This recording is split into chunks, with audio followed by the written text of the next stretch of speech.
नमस्कार दोस्तों, ये लेट सेकेंड सेमेस्टर का एक क्लास है। पिछली कक्षाओं में आप पढ़े होंगे धरातल पर जैसे आंतरिक कौन से ऐसे बल हैं जो धरातल के स्वरूप में परिवर्तन लाते हैं। ज्योग्राफी के क्लास में, मतलब जो डीएलएड सेकेंड सेमेस्टर का क्लास है, तो इसमें ये देखेंगे कि वो आंतरिक कारक थे, जैसे था वलन था, भ्रंशन था, ज्वालामुखी था और भूकंप था। वो ऐसे कारक थे कि जो पृथ्वी के अंदर से उत्पन्न होके पृथ्वी के धरातल को चेंज कर रहे थे। आज हम पढ़ेंगे कि पृथ्वी का बाह्य कारक कौन सा ऐसा है जिससे पृथ्वी चेंज होती है, मतलब पृथ्वी का धरातली स्वरूप चेंज होता है। तो उसमें दो महत्वपूर्ण कारक हैं, एक आता है अपक्षय और दूसरा आता है अपवर्तन। अपक्षय का क्या मतलब होता है? जैसे मान लीजिए ये बोर्ड है, तो बोर्ड अपक्षय का मतलब ये होता है कि ये मान लीजिए बोर्ड है 100-200 साल 400 साल बाद जब यहाँ आएंगे तो ये बोर्ड मतलब इसी अवस्था में नहीं मिलेगा। ये बोर्ड या तो नीचे गिरा होगा या तो यहाँ से कहीं और माइग्रेट करके वहां गिरा होगा। तो अगर ये नीचे गिर गया तो जब नीचे गिरेगा तो इस पे दो मतलब तथ्य काम करेंगे। एक तो तापमान, जो यहाँ पर मान लीजिए गर्मियों में 40 तक पहुंच जाता है तापमान, ठंडियों में आपका 10-5 डिग्री तक पहुंच जाता है। तो ये ताप का, दाब का कारण, जब इस पे ताप और दाब का ये मतलब पड़ेगा, मतलब इसका कम और ज्यादा का, तो ये मतलब विघटित होगा और नीचे आके गिरेगा। तो इसको क्या कहेंगे? अपक्षय कहेंगे। जैसे आप देख रहे हैं अपक्षय, कोई भी पदार्थ है, जैसे मान लीजिए डेक पूरा है कोई चीज, तो अपक्षय का मतलब ये हो गया है ताप या दाब से ये भाग नीचे ही आके यहाँ पे गिर जाए, मतलब ये विघटित होके यहीं पर विघटित हो जाए, तो इसको क्या कहते हैं? अपक्षय। ठीक है। अब मान लीजिए कोई पर्वत है, ये है पर्वत, और वो पर्वत धीरे धीरे, मान लीजिए यहाँ से नदी निकल रही है, हवा चल रही है, तो ये एक जगह से जाके यहाँ पर अपना सब कुछ जमा कर रहा है। तो इसको क्या कहते हैं? एक जगह से दूसरे जगह जाने की प्रक्रिया जब जमती है तो इसे कहते हैं अपवर्तन। और अपवर्तन के मेनली रूप से प्रमुख कारक जो हैं कारक, वो आपको बताए जाएंगे। सबसे पहले हम आएंगे अपक्षय। अपक्षय देखिए 3 प्रकार के होते हैं, ये प्रक्रिया 3 प्रकार में होती है। एक होता है भौतिक अपक्षय, एक होता है रासायनिक अपक्षय और एक होता है जैविक अपक्षय। भौतिक अपक्षय उसे कहते हैं जो वायुमंडलीय दशाओं द्वारा किसी भी वस्तु में, किसी भी पदार्थ में अपना स्वरूप स्वतः अपने आधार को प्राप्त हो जाए तो उसे भौतिक अपक्षय के अंतर्गत शामिल किया जाता है। इसमें तापमान और दाब का बहुत महत्वपूर्ण स्थान होता है।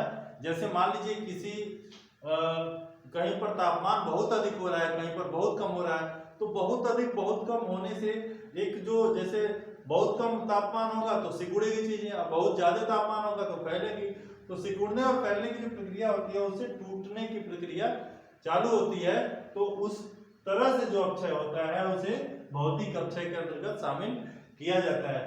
दाब भी ऐसे ही है, जैसे देखेंगे उच्च दाब, निम्न दाब, तो कहीं पर जैसे गर्मियों में निम्न वायु दाब होता है, ठंडी में उच्च वायु दाब होता है, तो वो भी एक कारक बनता है भौतिक अपक्षय का। अब आते हैं रासायनिक अपक्षय। तो रासायनिक अपक्षय क्या होता है? इसमें है 2 तरह के, ऑक्सीकरण है और दूसरा कार्बोनेटीकरण है। ऑक्सीकरण का मतलब ये होता है कि जब, जैसे मान लीजिए कोई पदार्थ है, जैसे लोहा हो गया, तो लोहे में जंग लगता है, तो कहीं ना कहीं उसमें नमी रहती है, तब जाके उसमें जंग लगता है, और उसमें जो मतलब नमी होती है वो ऑक्सीकरण की प्रक्रिया के द्वारा ही अलग होता है, उसे ऑक्सीकरण कहते हैं। कार्बोनेटीकरण क्या कहते हैं? जैसे कार्बन जो होता है या कार्बोनेट, ये एक रासायनिक प्रक्रिया के द्वारा जब किसी चीज का विखंडन होता है तो उसे कार्बोनेटीकरण कहते हैं। जैविक अपक्षय क्या है? जैसे कोई जीव हो गया, पेड़ पौधे हो गए, जीव जंतु हो गए, इनका स्वतः, जैसे पेड़ पौधों का पत्ता गिरता है नीचे या पेड़ पौधे की टहनियां नीचे गिरती हैं, जब इनका वहीं पर आधार प्राप्त हो जाता है तो इसे क्या कहते हैं? जैविक अपक्षय कहते हैं। तो ये हो गया आपका अपक्षय। ठीक है, अब आते हैं अपर्दन। अपर्दन में कुछ प्रक्रियाएं होती हैं, जैसे इसमें देखेंगे तो अपर्दन में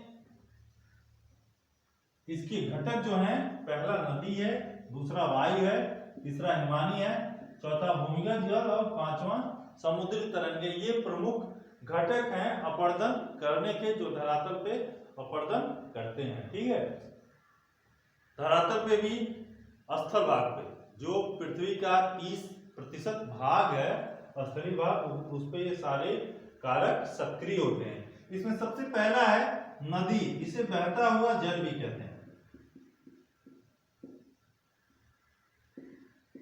अब बहता हुआ जल जैसे आता है, नदी किसे कहते हैं? अगर कहा जाए नदी किसे कहते हैं तो इट मीन्स बहते हुए जल को नदी कहते हैं। नदी कैसे, कहां से निकलती है?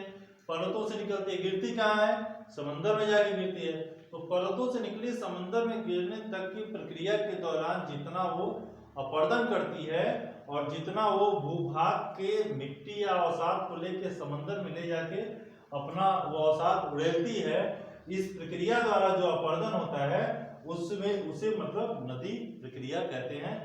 इससे कुछ भू आकृतियां उत्पन्न होती हैं, उन आकृतियों के बारे में हम जानेंगे। नदी से सबसे पहले उत्पन्न होता है वी आकार की घाटी। जैसे मान लीजिए ये पर्वत है, तो ये जो बन रही है घाटी, अगर यहाँ से जल निकल रहा है तो ये वी आकार की घाटी बनती है। ये कहाँ बनता है? पर्वतीय क्षेत्रों में नदी से वी आकार की घाटी बनती है। जलप्रपात या झरना, झरना के बारे में सब लोग जानते होंगे। जल जब पहाड़ी क्षेत्रों से नीचे गिरता है पहाड़ी क्षेत्रों में, तो उसे झरना कहते हैं। ठीक है, गार्ज या कैनियन, गार्ज का मतलब जहां झरने का जल गिरता है वहां पर एक खड्ड बन जाता है, उसे क्या कहते हैं?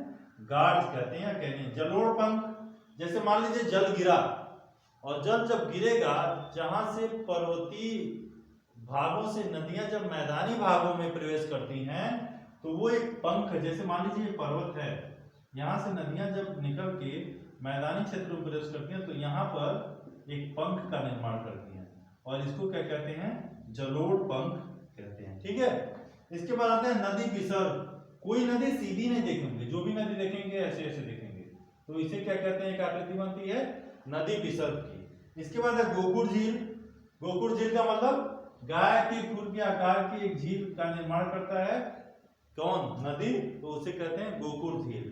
ठीक है, इसके बाद है डेल्टा। जहां नदियां अपना जल समंदर में गिराती हैं वहां एक डेल्टा का निर्माण होता है इस तरह का, तो इसे क्या कहते हैं? डेल्टा कहते हैं। आगे आते हैं, ये हो गया नदी से बना हुआ भू आकृति। ठीक है, अब वायु देखते हैं। वायु से पवन गर्त बनता है। अपर्दन के प्रमुख कारणों में वायु है। जैसे मान लीजिए पर्वत है तो हवा अगर चल रही है तो यहाँ से भी छोटे छोटे कणों को बाहर ले जाती है और ले जाके दूसरी जगह जमा करती है। जैसे आपका पर्वतीय क्षेत्र कोई है या मरुस्थलीय क्षेत्र कोई है, तो वहां से हवाएं जब किसी छोटे छोटे चूर्ण को ले जाकर दूसरी जगह जमा करती हैं तो उससे क्या होता है? वायु अपर्दन वहां पे होता है। पवन गर्त बनता है। पवन गर्त का मतलब ये मरुस्थलीय भाग में बनता है, हवा चली तेजी से और नीचे एक गर्द बना देती है, तो उसे कहते हैं पवन गर्त। छत्रक शिला किसे कहते हैं?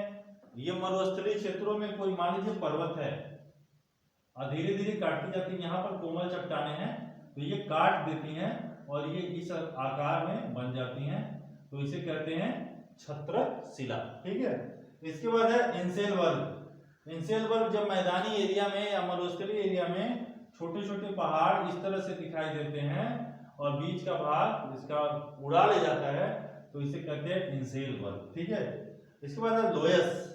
लोयस क्या है? ये आपका मिलता है चीन और मंगोलिया, जहां पर गोबी का मरुस्थल है, वहां पर क्या होता है? वांगो नदी अपने जल के द्वारा बालू को ले जाके एक जगह से दूसरी जगह जमा करती है, तो लोयस का मैदान बनता है। तो वो भी हवा द्वारा ही बनता है पर्वतों से। जैसे मान लीजिए कोई अवसाद या चूर्ण ले जाके जमा करता है तो लोयस का मैदान तैयार। यारडंग भी, यारडंग आपका मरुस्थलीय क्षेत्र में तैयार होता है।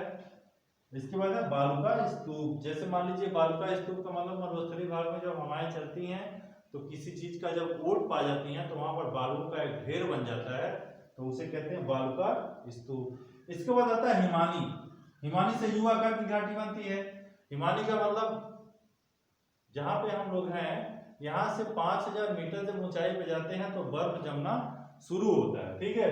तो बर्फ जहाँ से जमना शुरू होता है और जहाँ पिघलना शुरू होता है तो वो उसको वहां पे कई सारे ग्लेशियर का निर्माण होता है, और ग्लेशियर का जब निर्माण होता है तो जो बड़े बड़े बर्फ के खंड होते हैं वो टूटते हैं तो एक घाटी का निर्माण करते हैं जिसे कहते हैं यू आकार की घाटी। मेघशिला, मेघशिला मतलब भेड़ के आकार का एक बन जाता है हिमालय क्षेत्रों में, उसे कहते हैं मेघशिला अपरदन द्वारा। फियोर्ड, फियोर्ड नॉर्वे में पाया जाता है। ऐसा समुद्र तटीय क्षेत्र जो बर्फ से ढका हो और पानी के नीचे हो तो उसे कहते हैं फियोर्ड। हिमोड किसे कहते हैं? हिमोड एक मैदान होता है जो बर्फ से पूरी तरह से ढका होता है। ड्रमलिन, एस्कर और केम ये प्रमुख हिमानी से संबंधित भू आकृतियां हैं जो हिमानी बनाती है, ठीक है। इसके बाद भूमिगत जल, जैसा कि जानते हैं कि पूरे पृथ्वी पर भूमिगत जल हम लोगों के पीने के लिए काम आता है। इससे भी कुछ मतलब आकृतियां बनती है जैसे गोलरंध, लैपीज, ज्वाला, कोजे, अंधघाटी, अंधिघाटी, स्टेलैक्टाइट, स्टेलैगमाइट, कंदरा स्तंभ। गोलरंध क्या है? गोलरंध मान लीजिए कोई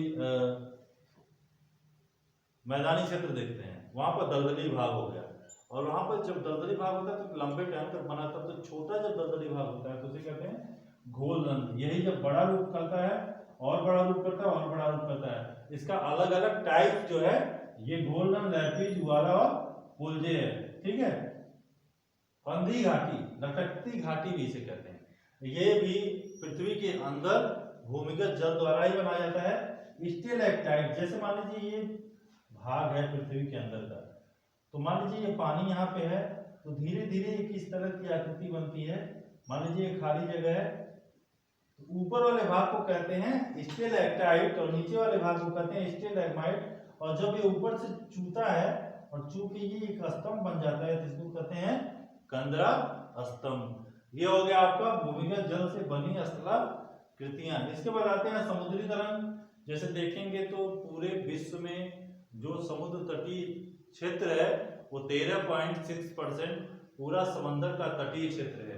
तो इसमें कुछ आकृतियां उत्पन्न होती हैं, जैसे स्टैक हो गया, समुद्र के किनारे देखेंगे तो स्टैक एक ऐसे पिंड टाइप का बना रहता है, मतलब दिखेगा आपको एक मतलब खंबे टाइप, उसको कहते हैं स्टैक। समुद्री गुफा, समुद्र के किनारे कभी कभी जब जल चलता है तो अंदर मतलब एक सुरंग टाइप बना रहता है तो उसको कहते हैं समुद्री गुफा। इसके बाद सागरीय स्तंभ, तटीय भागों पर जब एक खंबे की तरह की आकृति पर्वतों का बनता है तो उसे सागरीय स्तंभ कहते हैं। हुक, जब तटीय क्षेत्रों में जैसे मान लीजिए तट का है हुक टाइप ऐसे बन गया तो इसे कहते हैं हुक। लूप भी इसी से संबंधित है। टोम्बोलो, टोम्बोलो का मतलब ये है तटीय क्षेत्रों से जब बीच के द्वीप से जब कोई ऐसी आकृति बनती है तो उसे कहते हैं टोम्बोलो। ये हो गया आपका बाह्य अनाच्छादन में अपक्षय और अपरदन की भूमिका। इससे संबंधित एक चीज और है कि अगर आपको कोई भी प्रॉब्लम हमारे लेक्चर में आ रहा है तो आप ग्रुप में हमसे पूछ सकते हैं या यूट्यूब पे कमेंट करके पूछ सकते हैं कि क्या आपको परेशानी है, ताकि मैं अगले क्लास में उसका निवारण कर सकूं। ठीक है, नमस्कार।